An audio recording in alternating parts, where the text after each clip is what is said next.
प्रार्थना करने पूर्वर मु आपण को केतोटी मुख्य पदपर्व उपरे नहीं जीवी। आपण यही पदपर्व को केवल शुणु ना, दयाकोरी यहाँ फील करी शक्तिर सह विश्वास करी शुणु। कहीं प्रभु जीशु कहते विश्वास करने लोक मान निमंते सबकि संभव अटे। प्रभुंर वाक्य जीवंत और कार्य साधक। प्रभुंर वाक्य सत्य अटे, ताहा केबे भी मिथ्या जीव नहीं।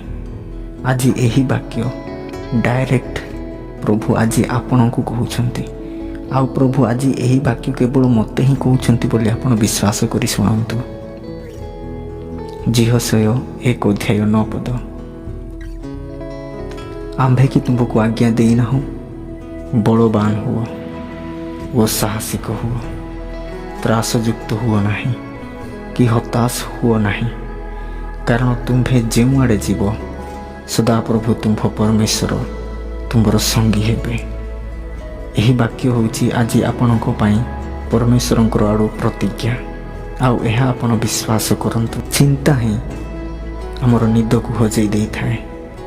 आज आपण जो भी परिस्थिति थांतु ना कहीं मन रखु, सर्वशक्तिमान जिहोबाजी परमेश्वर सर्वदा आपण सहित अछंती। मु सतरे आपण को कहूँ आपण एका हो जाई नाहंती।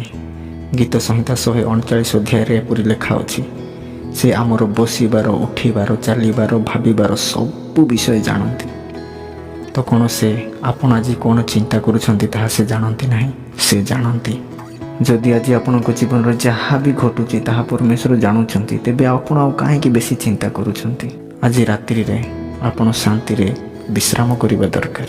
माथ्यू 11:28 पद। हे परिश्रांत ओ भारग्रस्त लोक समस्ते मो निकट को आस, मु तुम्भ मानंकु विश्राम देबी।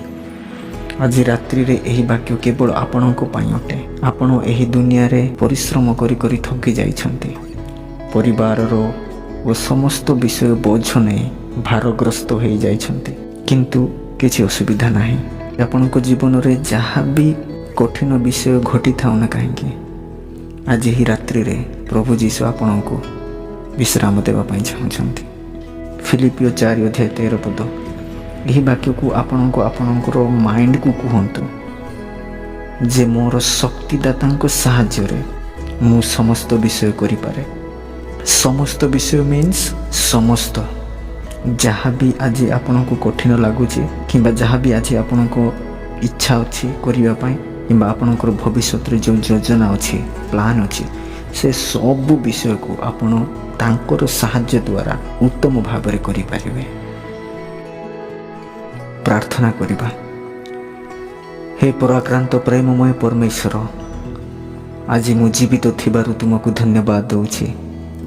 आज दिन रे जदि मु किछि भूल करि थाए, किछि पाप करि थाए, तेबे मते क्षमा करि दियो। आ मु मो हृदयर सह समस्त विषय पाई तुमको धन्यवाद दउछि। आज तुमर समस्त सुरक्षा पाई, तुमर समस्त आशीर्वाद पाई, तुमर समस्त प्रेम जत्न पाई, तुमर समस्त क्षमा पाई, समस्त विषय पाई मु तुमको धन्यवाद दउछि पिता। आज यही रात्रि रे अनेक लोक समस्या रे अछंती। केतेक लोक मेडिकल रे, केतेक लोक बंदीगृह रे, केतेक ट्रेन रे, सहर रे, ग्राम रे, विभिन्न लोक मानकर विभिन्न समस्या आज रात्रि रे रही अछि। प्रभु से सब लोक मान को पाई प्रार्थना करुछि, से मानकर मंगल कर, से मान को सहाय्य कर। प्रभु आज मो जीवन रे कोनोसी बहुत बड़ समस्या घटी नाही, सेति पाई मु तुमको धन्यवाद दउछि। मोर परिवार भल रे थिबा पाई मु तुमको धन्यवाद दउछि। प्रभु आज मु जहाँ भी कली मो द्वारा जेतिकी संभव हम ताठू अधिक मु बहुत भल भाव में करने चेष्टा कली। प्रभु तुम दयार मु आज बहुत संतुष्ट अनुभव करुछि। मोर मन मध्य शांति अच्छी। आ मुझे बर्तमान तुम सह समय बिताऊँगी बोली मते बहुत रिलैक्स फील होउछि।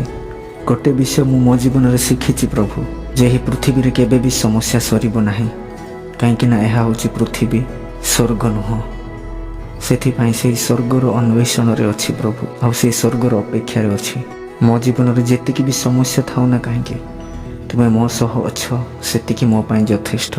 आ प्रभु तुम्हें मते प्रत्येक दिन उत्तमरू उत्तम मूल्यवान व्यक्ति मते बनाऊछ से मु तुमको धन्यवाद दूची। प्रभु मु जाने तुम्हें मो पाई अलग योजना रखिअछ से मोर आज परिस्थिति अलगा मोर भावना अलगा हो जाइए मु अलग प्रकार व्यक्ति हो जाइए। प्रभु मु जाने मो जीवन में जहाँ भी घटे ताहा तुम अजाणतरे नुहे। आज मो जीवन में जहाँ भी समस्या अच्छी दुख अच्छी यही सबु दिने मोर उत्तम जीवन कारण हेब।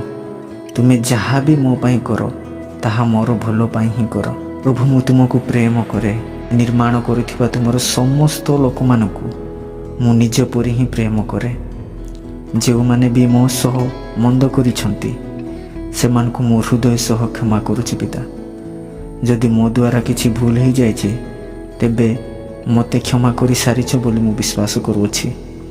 आसंता काली मो पाई नूतन हेब आउ सेही नूतन दिन रे मो जीवन रे केते केमितिका मंद परिस्थिति हेले मध्य मु से दिन को शांति रे और आनंद रे बितेबी। आज मो पाखरे जहाँ भी अच्छी से सबु विषय पाई मु तुमको धन्यवाद दूची। जो परिवार अच्छी और जे निजर लोक मान को तुम्हें मत देई अछ से समस्त को पाई मु तुमको धन्यवाद दूची। और से माने सर्वदा खुशी रे रुहंतु एहा ही मु सब बेले चाहूची पिता। आज मो जीवन रे परिवार रो समस्या फाइनेंशियल प्रॉब्लम भविष्यतर समस्या मोर शरीर रो समस्या एहीपरि बहुत चिंता अच्छी। आ प्रभु मु जाने चिंता करने द्वारा मु किछि भी बदल पारिबि नाही। प्रभु मु तुम सम्मुखरे निजको नम्र करुअछि ओ प्रार्थना करुअछि ओ मोर चिंतार समस्त भार तुम उपर पकाउछि। कहीं ना तुम्हें मो पाई चिंता कर आ तुम्हें जहाँ भी कर ताहा मोर भल पाई ही कर। और वर्तमान मु एबे सोइबा पाई जाउछि पिता। आ सोइबा पूर्व मोर मन प्राण आत्मा और मोर परिवार समस्त विषय को मु तुमठारे समर्पण करुछि। आ विशेष धन्यवाद दूची आज रही शांतिमय रात्रि पाई समस्त विषय पाई तुमको धन्यवाद दे जीशु नाम रे प्रार्थना करुछि।